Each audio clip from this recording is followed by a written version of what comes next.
spesial Piala Dunia hadir kembali bersama saya Delta Gonzalez. Piala Dunia 2022 sampai di ujung akhirnya dan kita sudah sampai di laga final. It's finally menurutku ya. Laga yang mempertemukan Argentina versus Prancis. Kita akan mengulasnya bersama wartawan olahraga Tribun Medan, Bang Agus Haidir dan wartawan olahraga Tribun Ternate, Bang Hussein Sanusi. Kita sapa keduanya. Halo Bang Agus, halo Bang Hussein. Halo,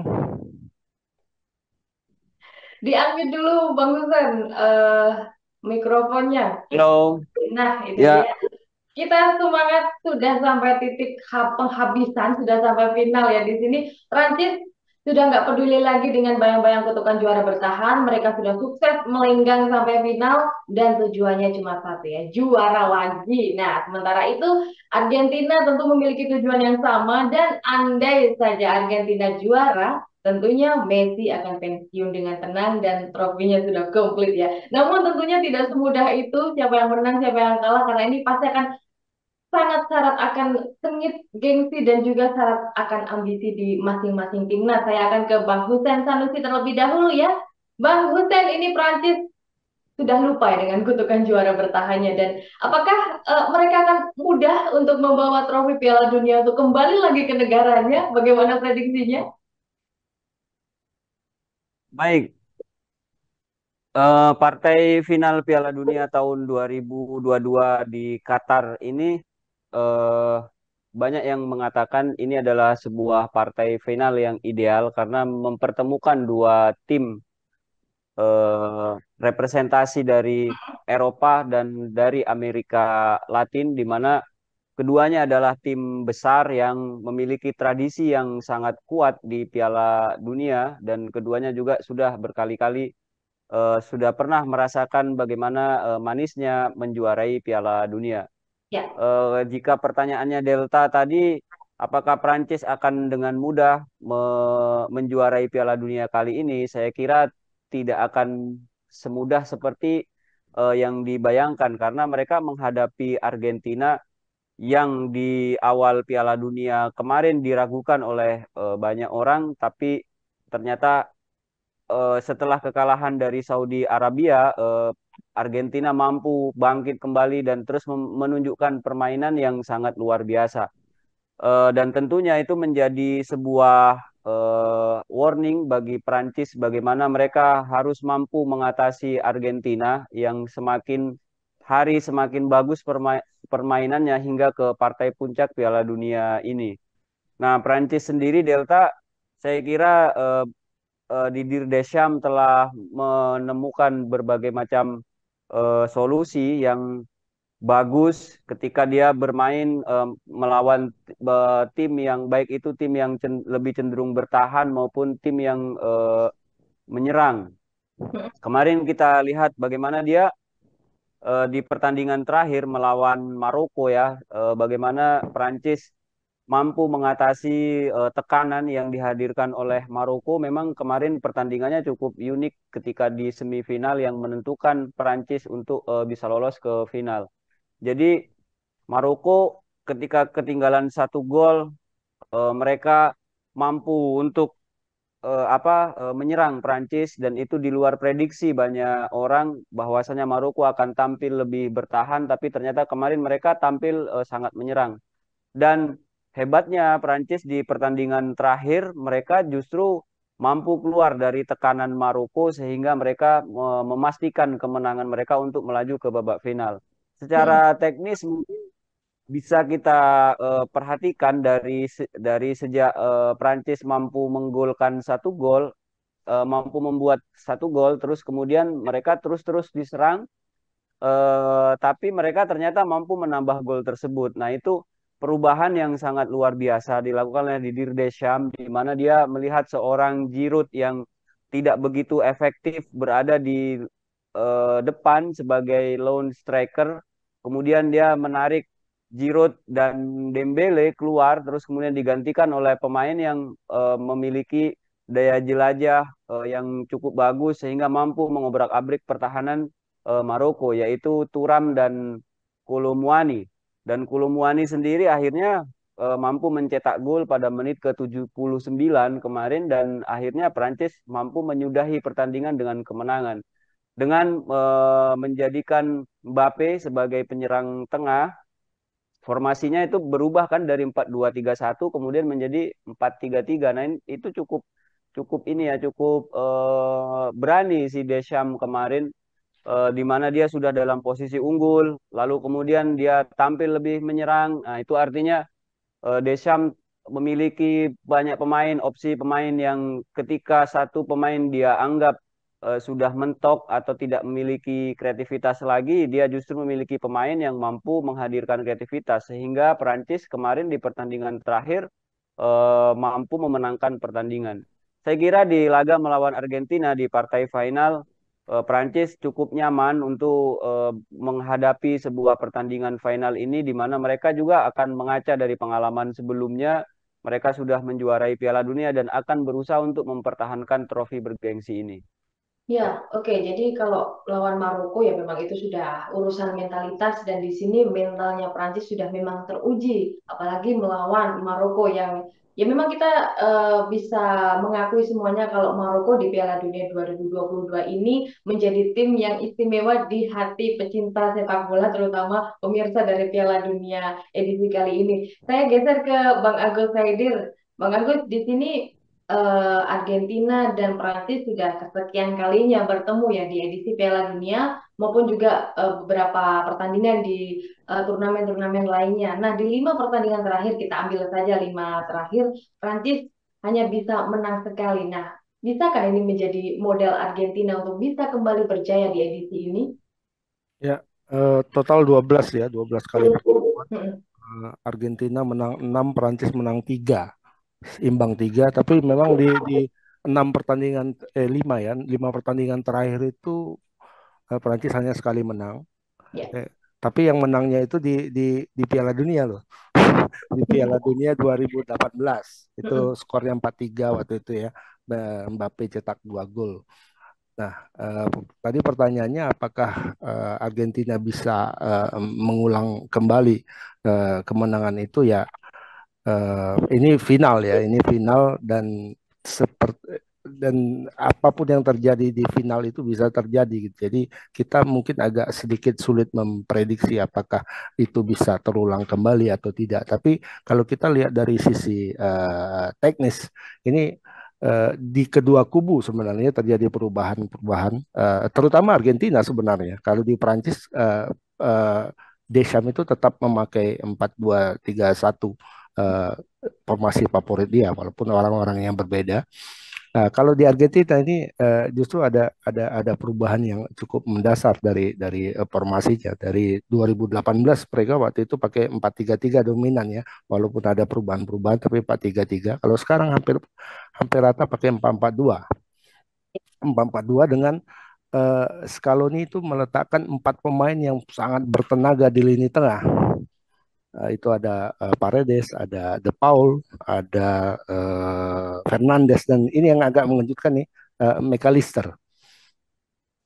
Ini sepanjang pemain ini di babak kualifikasi ini kayaknya sepertinya tidak terlalu sering diturunkan bermain, tapi di Piala Dunia ini beberapa kali dia diturunkan oleh Scaloni, termasuk kemarin ketika pertandingan terakhir melawan Kroasia. Ini pemain Brighton ya, kalau nggak salah Brighton Albion, dan sebelum Piala Dunia ini caps-nya cuma 10 atau 9 gitu capsnya, tapi sepertinya di Piala Dunia ini mendapatkan kepercayaan yang lebih besar dari Scaloni untuk bermain. Nah, dengan pemain yang 4 pemain yang sangat kuat di lini tengah, nah ini akan terjadi pertarungan yang ketat melawan Prancis di lini tengah, karena Prancis juga mau punya kekuatan yang sama di lini tengah. Ada Tchouaméni, tapi nggak tahu apakah memang betul rumor yang menyebut Tchouaméni mengalami sedikit cedera dan agak diragukan bermain atau tidak, kita belum tahu. Tapi ada kemarin itu yang diturunkan Fofana ya, bukan Rabiot. Ketika melawan Maroko, Fofana yang diturunkan ini pemain Monaco ya, masih muda juga. Jadi double pivotnya Perancis itu dua-duanya masih berusia muda tuh. Bisa main di Piala Dunia U23 nanti di Indonesia tuh. Ya, Masih-masih juga ya, ya. ya. Betul, Slovenia itu 22, Fofana 23. Ya, betul, betul. main di Bali nanti.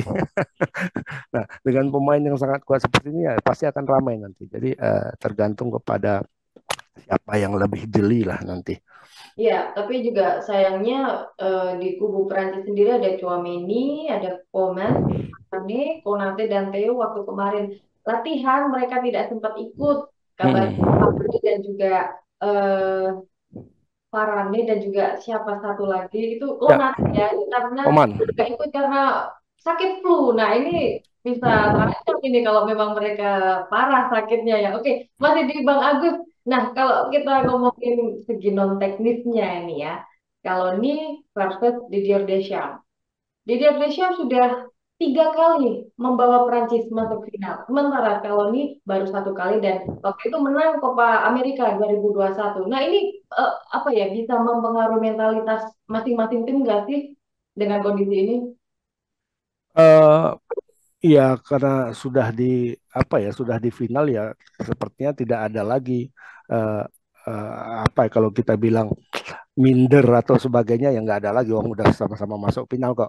Jadi eh, dan artinya sudah masuk final, sudah melewati pertandingan-pertandingan sebelumnya dan kedua-duanya ini masuk final dengan cara yang menurut saya meyakinkan. Termasuk Argentina, walau dia kalah sama Arab Saudi di pertandingan pertama, tapi kekalahan itu menurut saya nggak bukan karena Argentina buruk, tapi karena Argentina sial aja di pertandingan di pertandingan pertama. Arab Saudi apa ya, menerapkan satu strategi yang sangat berani, sangat riskan, tapi berhasil. Mereka melakukan apa, membangun line defense yang sangat tinggi untuk menjebak pemain-pemain Argentina masuk ke dalam perangkat offside dan itu berhasil gitu. Walaupun mereka sebenarnya kalau nggak ada VAR ya, kalau kalau nggak ada VAR ini kan kalah 5-0 ya. Betul, betul. Di babak pertama aja udah 5-0 karena empat gol Argentina itu dianulir. Jadi artinya secara keseluruhan itu dengan mengesampingkan VAR, Argentina sebenarnya bermain lumayan di pertandingan pertama. Jadi dari pertandingan penyisian sampai sampai semifinal dan sampai final ini Argentina sebenarnya meyakinkan. Dua-duanya meyakinkan. Jadi nggak ada lagi sih kalau udah partai final ya ini kalau mau diledakan ya ledakan sekalian di sini. Ya, itu dia karena memang udah sama-sama sampai final.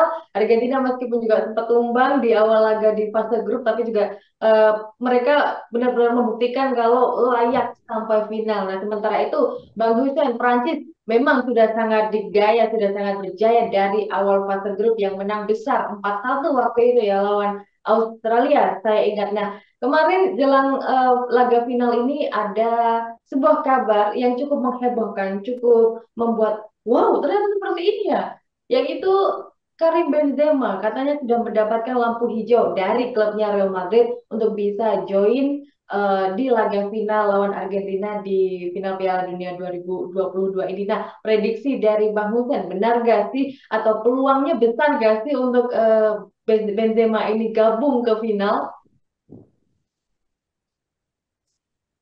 Ya, memang benar ya pernyataan dari eh, kubu Real Madrid bahwasanya mereka sudah mengizinkan Karim Benzema untuk bergabung dengan timnas Prancis. Tapi permasalahannya kan bukan bukan soal diizinkan atau tidak dari klub. Karim Benzema ini kita sama-sama tahu dia memiliki hubungan yang kurang baik dengan Deschamps, di mana eh, akibat dari hubungan yang kurang baik tersebut eh, ada beberapa masalah-masalah yang tidak tidak apa namanya tidak membuat atau beberapa masalah yang menyebabkan Karim Benzema tampaknya akan ditinggalkan di final Piala Dunia ini. Ah, kita membaca beberapa komentar-komentar baik dari Karim Benzema maupun dari Didier Deschamps sehari 2 hari menjelang partai final ini di mana masih belum ada tanda-tanda akan akur dua sosok ini. Di mana kemarin ketika konferensi pers menjelang laga final, Deschamps mengatakan ketika ditanya oleh wartawan, apakah Anda akan memasang Karim Benzema di partai final nanti? Deschamps jawabannya sangat ketus sekali ya. Dia bilang bahwasanya dia membalik pertanyaan tersebut. Ngapain Anda mempertanyakan hal tersebut? Itu adalah pertanyaan yang sangat bodoh. Nah, lalu kemudian Karim Benzema juga membalas pernyataan dari Didier Deschamps dengan dia mengatakan bahwasanya dia mengatakan di media sosialnya dia tidak tertarik untuk pergi ke Qatar. Nah, ini sebuah apa ya, sebuah sinyal di mana keduanya memang masih belum akur dan sebenarnya ya sangat disayangkan kenapa seorang Karim Benzema yang dia sudah mencetak 37 gol buat timnas sepanjang karirnya bersama timnas Prancis dari 97 caps internasional bersama timnas Prancis dan di partai final ini justru dia akan ditinggalkan mungkin oleh timnas Prancis. Ya. Dan sebenarnya kalau dilihat dari sisi teknisnya, Deschamps mungkin sudah menghitung ya ada atau tidak adanya Karim Benzema, Prancis akan tetap show must go on. Mungkin dia mengatakan seperti itu. Namun bagi penikmat sepak bola tentunya sangat disayangkan ya. Ini ada Bang Haidir yang fansnya Real Madrid. Sayang sekali. Ya. Karim Benzema. Saya ketika mengulas tentang Prancis, saya bilang pada saat itu Delta bahwasanya sepertinya Prancis ini kurang sempurna tanpa seorang Karim Benzema karena bagaimanapun juga ada perbedaan yang sangat mendasar antara Giroud dengan Karim Benzema, di mana Karim Benzema permainannya dia lebih bagus, lebih indah, dia holding ball-nya lebih bagus dibandingkan seorang Giroud yang selalu eh, menjadi pemain yang selalu harus ditopang oleh pemain yang ada di belakangnya. Nah, Karim Benzema ini kan pemain yang mandiri ya, dia mampu mencetak gol dengan caranya dia. Ya pemain terbaik dunia lah, nggak usah diragukan lagi. Artinya sebenarnya kalau ada yang tidak sempurna dari Prancis itu adalah ketiadaan Karim Benzema dalam sekuatnya mereka dan itu disayangkan sekali. Maksudnya di partai final kita menginginkan sebuah atraksi-atraksi dari pemain-pemain terbaik di kubu Argentina sudah ada Lionel Messi dan tentunya kalau seandainya di Prancis ada seorang Karim Benzema, partai final ini akan menjadi sebuah pertandingan yang sangat luar biasa. Menjadi final Begitu idaman Delta. ya, pertandingan yang benar-benar idaman antara Messi berjumpa dengan Karim Benzema. Tapi eh, hubungan Deschamps dan juga Benzema buruk, akhirnya Benzema tidak bergairah kembali untuk bisa balik lagi ke laga final. Di lini depan Prancis juga masih ada Giroud yang sekarang dia sangat membuktikan ketajamannya dengan mengoleksi 4 gol. Ada juga Griezmann yang sudah membuat 3 assist di sini. Dan juga Mbappe yang sekarang menjadi top skor dengan 5 gol tanpa adanya penalti gol yang dicetak oleh Mbappe. Nah ini kan Deschamps benar-benar membuktikan kalau kita tanpa Benzema pun juga sudah oke. Seperti itu tanggapannya Bang Hussein. Ya, memang benar ya kalau dari sisi itu benar sekali ya. Cuma kan kadang kita sepak bola ini kan bukan hanya soal kemenangan, bukan hanya soal gol, tapi bagi penikmat sepak bola itu pasti mereka ingin melihat seniman-seniman di tengah lapangan ya. Ya. Apalagi ini Prancis kan, Prancis ini kan banyak seniman-seniman apa pelukis-pelukis gitu. Tentunya kita menginginkan sebuah pertandingan yang betul-betul dengan kualitas bagus, dengan seni yang tinggi. Di situ kita bisa melihat bagaimana atraksi-atraksi dari personal-personal pemain. Nah, kalau dibandingkan antara Giroud dan Benzema, tentu fans Prancis lebih menginginkan siapa namanya, lebih menginginkan Benzema ya daripada seorang Giroud gitu kan. Karena ya beda, beda ini pemain berstatus pemain terbaik dunia loh, peraih peraih Ballon d'Or gitu, Stadion, terus ya. kemudian nggak nggak ikut di Piala Dunia, apalagi timnya masuk ke final. Memang Prancis masih punya Mbappe ya, Mbappe ini memang sangat luar biasa, di mana dia skillnya dia itu bagus. Apa namanya ini komplit lah. Mungkin kalau bisa dikatakan Mbappe ini menggenapi skill yang dimiliki oleh Neymar sekaligus skill yang dimiliki oleh seorang Lionel Messi. Ini ya terhiburnya mungkin ketiadaan seorang Karim Benzema itu masih bisa ditutupin dengan kehadiran Mbappe ya. Tapi kalau andaikan Karim Benzema ada di sini, wah ini akan sangat luar biasa sekali. Kita Nah, akan menyaksikan sebuah bukan hanya pertandingan sepak bola yang di mana di situ hasil akhir akan kita perhatikan, tapi kita akan melihat bagaimana sebuah atraksi permainan yang dimainkan oleh seniman-seniman sepak bola yang betul-betul dia akan menghadirkan atraksi-atraksi terbaiknya di atas lapangan. ya, oke. Apalagi kalau Benzema ikut duel lawan Argentina akan menjadi duel Ballon d'Or ya antara Messi dan juga antara Benzema. Oke, Benar. Bang Agus tadi disinggung sama Bang Hussein kalau Mbappe ini skillnya bisa menggenapi skill Messi. Padahal Messi juga sudah memang luar biasa di timnas Argentina. Kemarin kemarin saja si siapa itu legendanya Belanda Van der Vaart bilang kalau Argentina yang hebat itu cuma Messi, yang lainnya enggak. Nah, eh, besok ini nanti akan bertemu dengan Prancis ini. Bagaimana apa yang seharusnya dilakukan oleh timnas Prancis agar bisa menahan laju Messi? Karena memang sudah sangat luar biasa Messi, 5 gol yang menjadi top skor sekarang. Kalau Mbappe itu tambah satu lagi tuh, tambah Ronaldo juga di situ dia.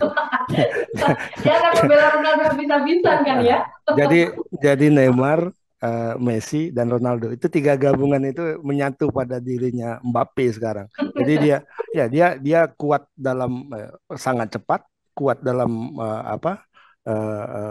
bertarung di kotak penalti juga punya punya skill-skill individu untuk melewati lawannya. Jadi memang agak susah kalau dalam uh, uh, top performance-nya Mbappe itu agak susah untuk dijaga. Apalagi Argentina sebenarnya tidak punya seorang palang pintu yang betul-betul apa ya kalau dibilang betul-betul punya fisik yang sangat kuat gitu loh. Beda misalnya dengan Belanda ya punya Van Dijk ya kan. Atau di kubu Prancis sendiri ada Varane ya walaupun secara fisik itu tidak terlalu kuat tapi dia punya punya punya skill untuk menahan laju pemain-pemain cepat seperti itu. Ya ya aku sedikit sedikit menyambung Bang Ucen tadi soal Benzema ya. Ya kalau dibandingkan Giroud ya memang ada joke juga yang terkenal itu menyebut bahwa Benzema itu mobil Formula One, Giroud itu go-kar katanya. Bukan. Go-kar. Tapi go-kar pun dia dia punya apa ya? Punya semacam laki yang luar biasa Giroud ini. Jadi gol-golnya kadang-kadang orang tidak tidak menyangka itu akan gol gitu. Seperti dia tendangan eh, kalah jengking ya ketika masih memperkuat Arsenal itu kan nggak nyangka akan terjadi gol. Mungkin dia sendiri nggak nyangka itu gol tuh Giroudnya. Nah, tapi setidaknya sampai sejauh ini dia mencetak 4 gol dan itu akan menjadi warning juga bagi kubu Argentina bahwa di kubu Prancis itu ada dua orang pemain yang sudah mencetak total 9 gol sekarang. Ada Mbappe, kemudian ada Giroud dan masih ada Griezmann yang sejauh ini assist-nya 3 atau 4 gitu. Kemudian Dembele juga ada yang sangat kencang. Nah, jadi bagaimana empat gelandang Argentina ini menahan laju itu supaya tidak tidak sampai ke belakang gitu. Jadi bagaimana mereka menahan pertarungan di lini tengah karena kalau sudah jebol pertahanan di tengah itu bisa selesai nih Argentina. Itu. Barangkali itu. Satu lagi soal soal Benzema. Ini kayaknya eh, tim kedokteran timnas Prancis ini kalah canggih sama tim medisnya Real Madrid kayaknya ini. Ya Bang Uceng ya. Ya kan? Karena karena mereka awalnya memprediksi katanya Benzema itu tidak akan sembuh bahkan setelah pertandingan Ya, Piala Dunia selesai. Tapi kemudian dia pulang ke Madrid, Ternyata hanya Ikut 8 hari ikut atau pertandingan uji coba malah. iya, Iya, kemarin malah sudah ikut, sudah kemarin bermain. iya Baru sudah ikut dia. baru 7 hari apa 8 hari loh. Kok ini udah lari-lari Benzema di lapangan latihannya. Oh. Ini Jadi ada. ya, Mm-mm. jadi Dia antara memang tidak tidak canggih atau memang tanda kutip sengaja nih. Ini ya udah Benzema agak pincang-pincang nih, buang aja gitu ya. Karena ada perseteruan sama Deschamps itu. Mungkin ya, mungkin. Ya, mungkin ini akan memberikan waktu yang lebih banyak untuk Giroud karena ini juga bisa jadi ini Piala Dunia terakhirnya bagi Giroud. Nah, Ya, untuk Messi juga ini kesempatan satu lagi kesempatan untuk Messi setelah 5 kali Piala Dunia dia tidak bisa menghasilkan apa-apa untuk Argentina. Ini kesempatan terakhir untuk Messi meskipun usianya sudah 36 tahun tapi dia masih bisa membuktikan menjadi top skor dengan perolehan 5 gol, tapi sayangnya 3 diantaranya adalah gol terakhir penalti ya. Berbeda dengan Mbappe yang benar-benar murni gol. Nah, Bang Agus, kita tiriskan sebentar Lionel Messi yang memang sudah sangat senior di sini. Nah, saya akan nanya pendapatnya seputar ada Enzo, ada juga Alvarez yang bisa berpotensi menjadi pemain pembeda di sini. Terlebih juga di laga final ini, Acuna, Montiel, dan juga Di Maria comeback lagi dari akumulasi kartu dan juga cedera. Gimana pendapatnya, Bang Agus? ya. Kalau dari pemain-pemain ini yang mungkin yang aku agak lebih sorotin itu Julian Alvarez ya. Fares, Alvarez. Jadi duetnya Messi ini aku sempat tuliskan nih, duetnya seperti duetnya dengan Messi ini mengingatkan sama duetnya Maradona sama Canigian di, dan di, klasik ya ini ya. di 1990. Ada juga duetnya Maradona dengan Bursaga di 96. Sorry, di 86, tapi sepertinya lebih mirip dengan 90 Maradona Canigia. Kenapa? Karena awalnya baik Canigia maupun Alvarez ini bukan pemain utama, bukan pemain pilihan utama dari pelatih. Nah, Scaloni ini sejak awal ini memilih Lautaro Martinez yang pemain Inter Milan ya. Ya, Bahkan sejak babak kualifikasi itu dia memilih Martinez. Martinez itu main dari 17 kali 17 pertandingan kualifikasi, dia main itu 14 atau 15 kali dan nyetak 7 gol. Sementara Alvarez itu hanya dikasih main menjadi starting line up itu di pertandingan terakhir, pertandingan ke-17 dan dia mencetak gol di situ. Ketika main di putaran final di Piala Dunia di Qatar, itu pertandingan pertama dan pertandingan kedua itu posisinya sama, tetap dia sebagai cadangan dan Martinez itu gagal mencetak gol. Dari pertandingan ketiga dia masuk dan akhirnya mencetak gol. Terus sampai sekarang sepertinya dapat apa ya? Dapat satu kekuatan tersendiri oleh Fares ini di Piala Dunia. Nggak tahu apa apa angin apa yang datang sama dia, tapi tiba-tiba kalau kita bilang istilahnya tiba-tiba jadi sakti nanti. iya, Apapun yang dilakukannya berbuah gol gitu loh. bertuah. Iya. Ya, sekarang dia sudah 4 gol juga sama-sama Giroud ya. Jadi kemungkinan di Piala Dunia ini ada 4 pemain yang bisa menjadi top skor.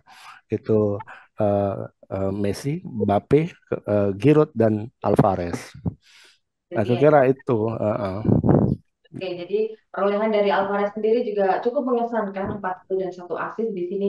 Messi sukses bisa membimbing juniornya. Ya, Di masa depan sepak bola Argentina sangat cerah karena di pemain-pemain ya, junior yang bisa jadi sukses menjadi suksesornya lah besok ya. ya. Ini pemain yang bahkan apa ya sangat mengidolakan Messi. Jadi beredar foto-foto dia Ya, waktu itu dengan beberapa kawannya itu memburu Messi kemanapun pergi dan hanya untuk minta foto bersama gitu.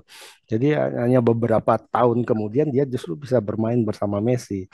ya, Ya kan? ya, Mungkin ini mungkin separuh lebih dari isi timnas Argentina sekarang mengidolakan Messi itu. Mungkin kalau kita pergi ke kamarnya semuanya punya punya kostum Messi di rumah di, ini hal di yang lemarinya. Ini hal yang sama dengan Mbappe ya Bang Hussein. Bagaimana dia mengidolakan Cristiano Ronaldo. Bahkan Ya, ketika dunia mencemooh Cristiano Ronaldo, hadapi dulu aku. Aku akan membelanya mati-matian ya. ya. Nggak boleh ada yang mencemooh Cristiano Ronaldo. Nah, Bang Hussein kalau tadi lini depan Argentina yang sangat mematikan. Ada Messi yang belum bisa ditahan lajunya di situ. Belum juga sudah ada Alvarez yang memang menjadi rising star dari Argentina. Nah, seperti apa ini lini pertahanan Prancis? yang akan berhadapan dengan pemain-pemain depan Argentina yang gacor.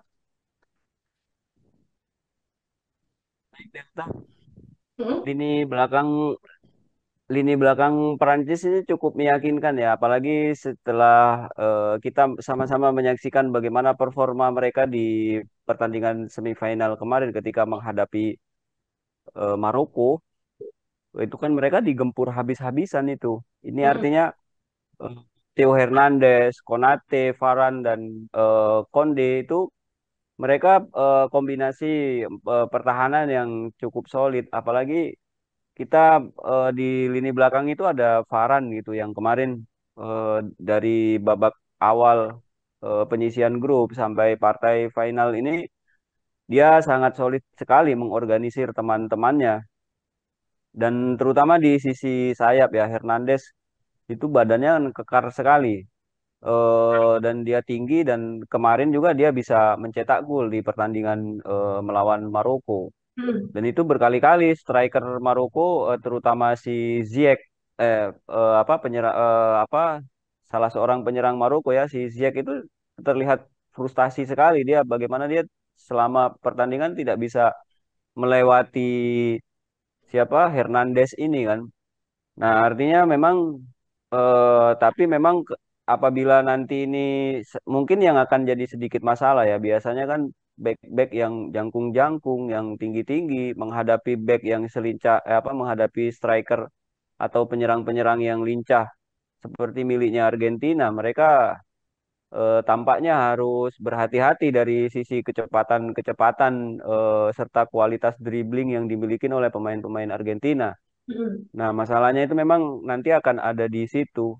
Saya memprediksi mungkin Argentina tidak akan main dengan bola-bola atas ketika mereka mau mengarahkan bola ke sisi pertahanan ya, karena kita melihat pertahanan Prancis ini kan kalau dilihat dari tipikal backnya itu mereka adalah back yang cukup ini ya sulit apa namanya untuk dilewati atau bukan sulit dilewati, artinya mereka selalu memenangkan duel di ini di udara. Nah, ini tentunya jika kemarin saja di partai final, di partai semifinal mereka sudah susah dilewatin oleh Maroko. Maroko itu melakukan berbagai macam usaha kemarin untuk menembus pertahanan Prancis, tapi pada akhirnya mereka juga kebobolan kan. Ya, Nah, ini betul. saya kira nanti akan menarik. Nah, cuma saya berharap nanti tidak akan pertandingan ini tidak akan menyajikan sebuah pertandingan yang tontonan di mana kedua tim akan memperagakan sebuah teknik bertahan yang bagus sehingga pada ujungnya nanti akan ditentukan oleh penalti gitu kan itu enggak asik sekali ya. Ya. Artinya kita berharap nanti gol yang dihasilkan itu betul-betul dari open play dan para pelatih saya kira sudah memiliki apa plan game yang sangat luar yang apa ya sudah mereka perhitungkan bagaimana ketika mereka menghadapi sebuah serangan atau bertahan entah itu serangan balik bahkan bagaimana ketika mereka harus menghadapi penalti tapi kita mungkin berharap jangan penalti lah kurang asik gitu kan Ya, kurang asik kok dramanya. menyebalkan ya. Iya. Ya, ini saya sebenarnya mengharapkan gimana Piala Dunia ini kan di babak-babak akhir kan dari perempat final, semifinal itu selalu terjadi kejutan-kejutan menegangkan hingga menit-menit akhir. Ah, itu kalau bisa terjadi di partai final sangat seru tentunya. Ya, ngomong-ngomong kalau Prancis berhasil menjuarai Piala Dunia, Varane akan menjadi manusia pertama yang memiliki 2 trofi Piala Dunia dan 4 trofi Liga Champions eh, yang dia dapatkan saat membela Real Madrid. Ini Messi aja nggak bisa ini ya, apalagi dan Ronaldo ini ya. Oke, masih di Bang Hussein, kita sudah memasuki prediksi ya. Prediksi skor yang mana dari kedua kubu sama-sama meletakkan 12 gol dan juga kalau tidak salah sama-sama pula 5 kebobolan. Nah, akan seperti apa nih prediksi skor kalau mereka bertemu di final? Andai saja tadi tebakan dari Bang Hussein nggak ada adu penalti. Ya, sebelum menjawab berapa prediksi saya ya, saya Ya. sebenarnya ini kagum ya dengan seorang Varane. Ini Mm-mm. mantan pemain Real Madrid ini Bang Agus. Betul. Hmm. Tapi sayang sayang dia ini ya Sayang istilahnya itu sayang pindah ke MU gitu ya. Sangat disayangkan ya. Bukan sayang pindah ke MU Bang Agus. Maksudnya sayang popularitasnya itu tidak seperti sepopuler seperti Lionel Messi atau Ronaldo. Padahal kalau Hmm. dilihat dari segi prestasinya udah luar biasa lah. Dia juara gitu kan. Mungkin dia kembali ke ingin ke MU itu ingin menaklukkan Inggris kali ya. Cuma Salah tempat. eh ya apapun apapun apapun itu pemain ini luar biasa ya. Trofi-trofi besar dia Ya. sudah pernah hasilkan gitu kan. Nah, Ya. kembali ke prediksi tadi Delta, ini partai final di mana kita cukup susah untuk memprediksi karena final ini pastikan tim yang sudah sama-sama ideal dan kekuatannya juga tidak jomplang, artinya tidak sama dengan Piala Dunia edisi sebelumnya di mana kekuatannya cukup jomplang, tapi ini sudah sama-sama kuat. Tapi kan bagaimanapun juga sekuat-kuatnya tim dan apakah dia menghadapi tim kuat atau tim lemah, pada akhirnya kan harus ada pemenang dan siapa yang kalah gitu. Kalau saya ditanya Betul. prediksi saya mungkin 2-1 ya buat Perancis. Dua Itu satu buat Delta. Prancis dan Prancis bisa memulangkan trofi Piala Dunia lagi ke negaranya ya, Bang Hussein ya. Benar. Ya, Iya. Messi siap-siap untuk menangis. Nah, Bang Agus ngomong-ngomong soal Varane di sini mungkin dia main dengan Real Madrid sudah sangat gampang mendapatkan trofi. Jadi dia nyari klub yang lebih sedikit menantang ya untuk bisa mendapatkan trofi bersama Manchester United yang masuk zona Eropa saja masih sangat memerlukan kerja keras. Oke, lantas di Argentina seperti apa ini besok prediksi maupun pencapaian di laga final ini, Bang Agus? Ya, aku ada ini sebenarnya ya, ada hitung-hitungan teknis dan ada keinginan ya. Ya, Nah, aku sebenarnya kalau Argentina juara itu aku senang sebenarnya. senang, justru Senang, senang. Apa yang senang, membuat senang. Nah, setidaknya apa yang menjadi perdebatan dalam 15 tahun terakhir ini selesai, gitu. Ya betul kan? kan? Nah, kan 15 tahun terakhir ini pertanyaan yang muncul itu saja kan. Siapa yang terbaik, Messi atau Ronaldo, ya kan? Nah, Hmm, kalau ini Argentina juara, itu selesai pertanyaannya. Nggak ada lagi pertanyaan seperti itu, nggak ada. Karena Messi itu seperti halnya Ronaldo sudah dapat semua ya. Kalau untuk klub hmm, sudah dapat, uh, uh, kemudian untuk negara juga sudah dapat semua. Dan Ronaldo tidak dapat Piala Dunia. Nah, itu, betul. oke, itu selesai pertanyaannya. Tapi apakah dari sisi hitung-hitungan juga peluang Argentina itu lebih besar? Sepertinya enggak. Nah, kalau dari sisi hitung-hitungan teknis, aku sebenarnya lebih lebih condong ke Perancis gitu. Mhm. Lebih condong ke Perancis karena apa? Perancis ini dari semua lini dari kiper sampai penyerang itu semuanya lengkap gitu. Semuanya lengkap dan kuat. Yang agak lemah sebenarnya kipernya, ya kan? Loris itu tapi lemahnya Loris bukan bukan apa ya, bukan bukan lemah beneran gitu. Paling enggak eh, dia tidak masuk dalam jajaran mungkin 5 besar kiper terbaik dunia sekarang. Ya, tapi 10 besar masuk kan, sama sama aja sebenarnya. Hanya saja level jika dibandingkan dengan lini-lini lainnya. Nah, level yang paling rendah ini ya penjaga gawang. Nah, kita naik ke atas sedikit ke barisan pertahanan itu semuanya dalam dalam level kelas satu semua ya. Ada Varane, ada uh, Konate, ada Hernandez ya kan. Naik lagi sedikit ke tengah itu ada Tchouaméni, kemudian di depan kita nggak perlu dibahas lagi lah. Kalau di depannya ada Messi, ya, ada Mbappe, kemudian ada Dembele, ada Giroud, walaupun lebih banyak beruntungnya dari apanya ya, tapi itu satu modal juga ya kan. Pemain depan yang beruntung itu satu modal besar juga kan, seperti Inzaghi misalnya, ya kan. Ya, kalau menurutku jika dibandingkan dengan Argentina, hitung-hitungannya mungkin lebih lebih berat ke Prancis. Dan kalau prediksiku 2-1 lah. Sama Karena ya, satu. eh, aku harap juga nggak penalti lah gitu. Ya, selain menguras tenaga, mungkin kalau lihat ada perpanjangan waktu, ada penalti, lihat Hmm, pemain-pemain itu juga sudah hilang mood gitu kan, sudah capek, kita yang nontonnya juga capek. ya, Jadi diharapkan janganlah ada drama, ada ya. penalti ya. Jadi kalau kalau kalau di penalti itu tidak tidak bisa diukur lagi. Siapapun bisa gagal dan siapapun bisa berhasil ya kan. Pemain sekelas Messi bisa gagal nendang penalti dan itu jadi tidak adil bagi Messi misalnya ketika Ya. dia bermain sangat bagus di 2 kali 45 kemudian dilanjutkan ke babak perpanjangan waktu, dia bermain sangat bagus di situ, tapi ketika adu penalti dia gagal mencetak gol, gagal mengeksekusi, itu seluruh hujatan jatuh ke dia, itu kan nggak adil namanya. Jadi bagus kalau memang selesai ya selesai di 2 kali 45 atau paling tidak di perpanjangan waktu. Perpanjangan waktu. Nah, ini benar sekali. Dan kalau ada drama adu penalti ini juga menguji kiper masing-masing, yang mana Emi Martinez dan juga Hugo Lloris sama-sama bermain di Liga Inggris. Nah, ujung tombaknya ada di kiper nih. Tapi kita berharap nggak usah ada drama adu penalti. Satu, sama-sama Bang Agus dan juga Bang Husan menguatkan Prancis untuk menang. Karena saya pakai jersey Prancis juga ya hari ini.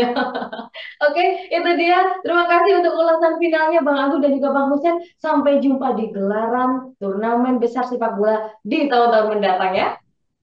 Siap.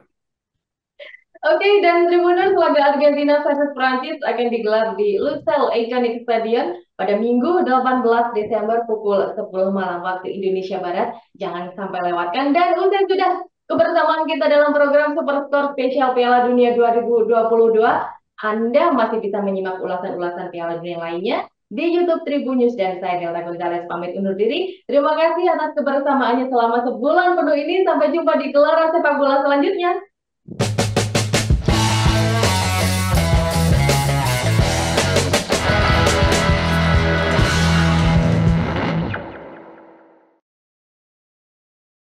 Terima kasih sudah nonton. Jangan lupa like, subscribe, dan share ya.